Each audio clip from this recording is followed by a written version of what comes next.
del rapporto dice questo.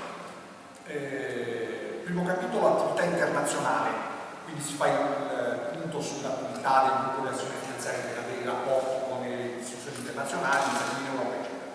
Capitolo 2, normativa nazionale, si fa il punto sull'aggiornamento della normativa, e poi ci sono questi capitoli cruciali che sono attività in materia di operazioni sospette e prevenzione e contrasto del riciclaggio. Poi c'è anche un capitolo in più che è venuto fuori soprattutto anche questo negli ultimi 20 anni, soprattutto negli ultimi 10-15 anni, che è una parte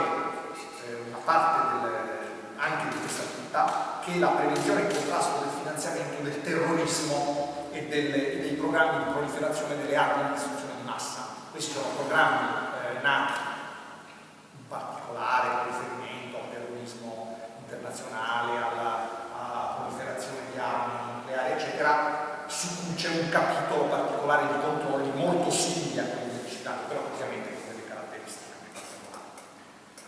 Cosa c'è, per esempio, nel capitolo attività in materia di operazioni sospette?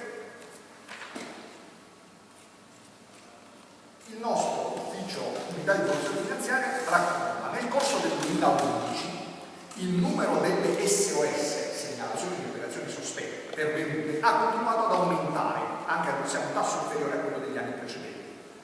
Nel 2010 erano pervenute, allora facciamo dei riferimenti anche precedenti.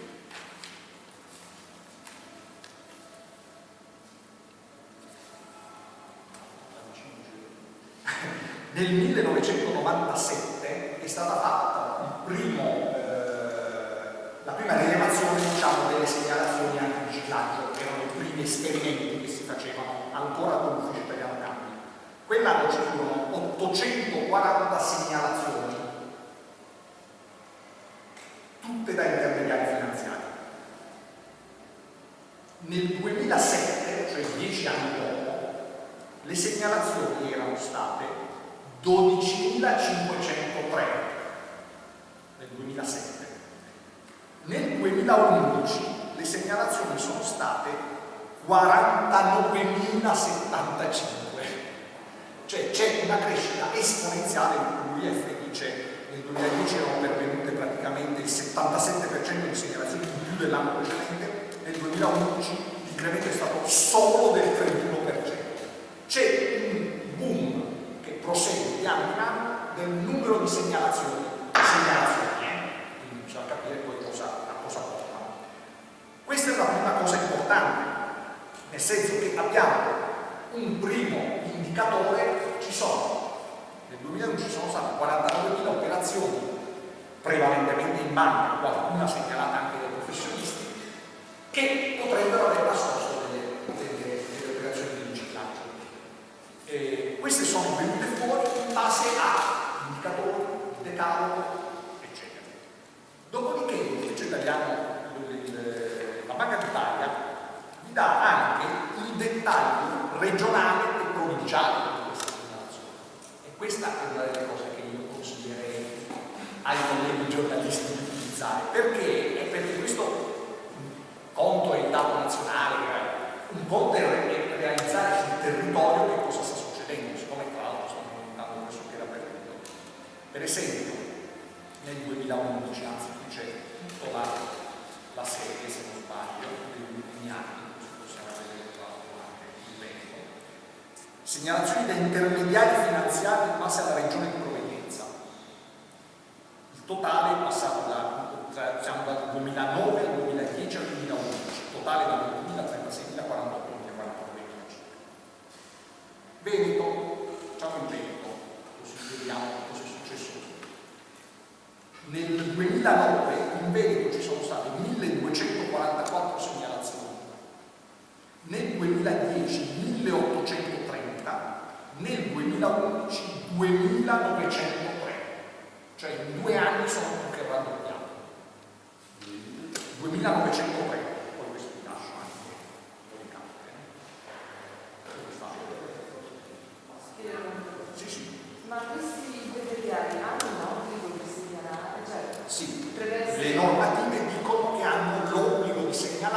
base a queste. Allora, adesso si apre il problema. Cosa sono queste segnalazioni? Cioè come funzionano? No, nel senso che potrebbe essere semplicemente che hanno imparato a segnalare. Sì, esatto. Allora, noi abbiamo una serie di problemi sull'SOS, esatto. Sulle segnalazioni del prezzo sospetti abbiamo una serie di problemi. Primo problema, stanno crescendo perché gli operatori stanno imparando a farle? Ovviamente la prima cosa. Sì, sicuramente una componente è questa, perché erano 840 all'inizio, perché era il primo esperimento, poi un po' la foto.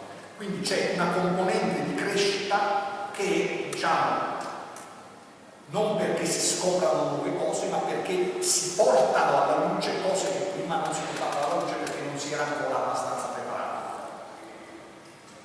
E questo è un elemento. Poi ci sono due problemi, diciamo, due errori possibili in queste segnalazioni che vanno corretti, che vanno valutati.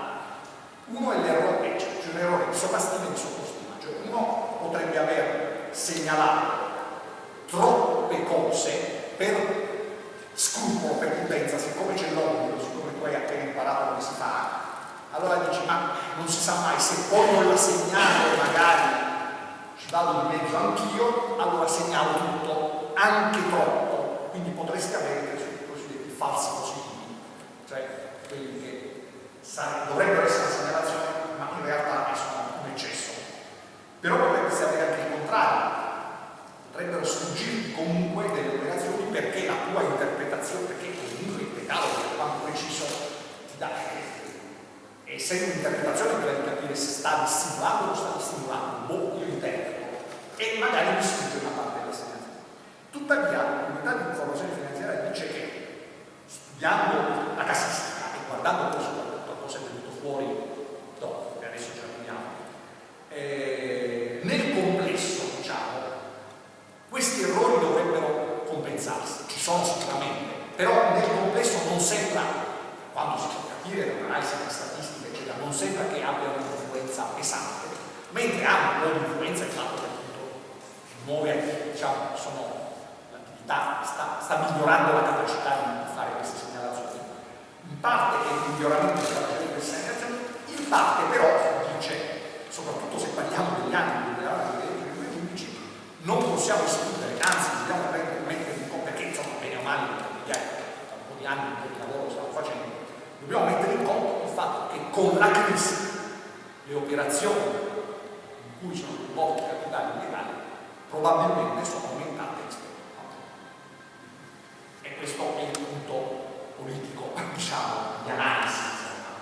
Quindi ci sono effetti statistici che probabilmente si compensano, comunque dicono gli esperti non dovrebbero essere gravi, un po' alla volta, diciamo, gli operatori li hanno. È un po' più difficile da dire sui professionisti che peraltro fanno poche segnalazioni, perché dei 49.000 a 48.000 vengono dalle banche, i professionisti ne fanno meno di 1.000. Però comunque nel caso delle banche un po' hanno imparato, quindi gli errori. C'è un effetto di ampliamento, diciamo, dell'attività, ma c'è un effetto, soprattutto in ultimi anni, di questi tassi enormi di segnalazione. Perché lo dicono? Perché dicono che c'è una crescita parallela delle segnalazioni che poi danno luogo a dei procedimenti penali e a dei risultati, anche se il numero è inferiore. Segnalazioni verificate. Allora, cosa succede a una segnalazione che raccolta dall'unità di informazione finanziaria? Succede che questa segnalazione viene messa a disposizione, le banche dati sono praticamente messe a disposizione automatico, degli organi investigativi che sono la Guardia di Finanza in generale, diciamo, gli organi di investigazione finanziaria in generale e la direzione investigativa antimafia e le direzioni investigative antimafia. Quindi entrambe le. E infatti c'è un altro documento che i giornalisti dovrebbero andarsi a leggere e non lo fanno perché il pubblico purtroppo non lo fa, è interessantissimo. Il pubblico è, anche se ci vuole un po' scaricarlo perché fanno dei file mostruosi, bisogna trovarlo nei documenti della Camera. Se uno lo cerca nel sito nazionale della Direzione Investigativa Antimafia si trova davanti a dei file di 250 mega, cioè praticamente fanno PDF ma li fanno perché non li posso scaricare. Per fortuna la la stessa cosa viene tradotta, viene pubblicata in PDF con delle dimensioni molto più accettabili sul sito della Camera del Senato. Sono le relazioni della guida semestrali annuali basate su quanta parte, allora l'ultima per esempio adesso lo spiega qui l'unità di promozione finanziaria, praticamente delle 49.000 segnalazioni che riceve l'UIF, circa 30.000 sono state passate alla DIA. Tutte le 49.000 sono state esaminate automaticamente dalla Guardia di Finanza, eccetera, dalle procure per verificare le eventuali. Circa 30.000 sono passate alla DIA. Perché erano quelle che potenzialmente potevano essere un po' più la DIA per verificare. Di quelle 30.000 la DIA riporta poi i risultati, che naturalmente sono molto piccoli, però piccoli si fa per dire, insomma, perché poi sono in crescita anche loro. E l'altro documento appunto che vi dicevo sono queste relazioni della DIA, anche questa è una cosa che si può trovare meglio se lo scaricate dai siti della Camera del Senato, quello della DIA è quasi impossibile. E relazione, questa è secondo semestre 2011, antiriciclaggio, segnalazione di operazioni sospette. Dal 1 luglio 2011 al 31 dicembre 2011 il flusso di segnalazioni sospette ricevute dall'UIF è stato di 14.119 per metà, totale circa 30.000 nel 2011. Nel secondo semestre è diminuito per la cronaca, invece quello dell'estero aumenta, dipende dalle tendenze. Dopodiché la DIA spiega tutta la situazione e dice: segnalazioni pervenute, quante ne ha trattenute? Poche. Nel caso specifico 167 sul semestre, su 14.000. Cosa vuol dire trattenute? Vuol dire che sono le operazioni su cui si è aperta un'indagine. Insomma, comunque c'è un'indagine su operazioni di riciclaggio. Quindi nel secondo semestre 2011 in Italia sono state individuate 167 operazioni, a questo punto si può dire di riciclaggio,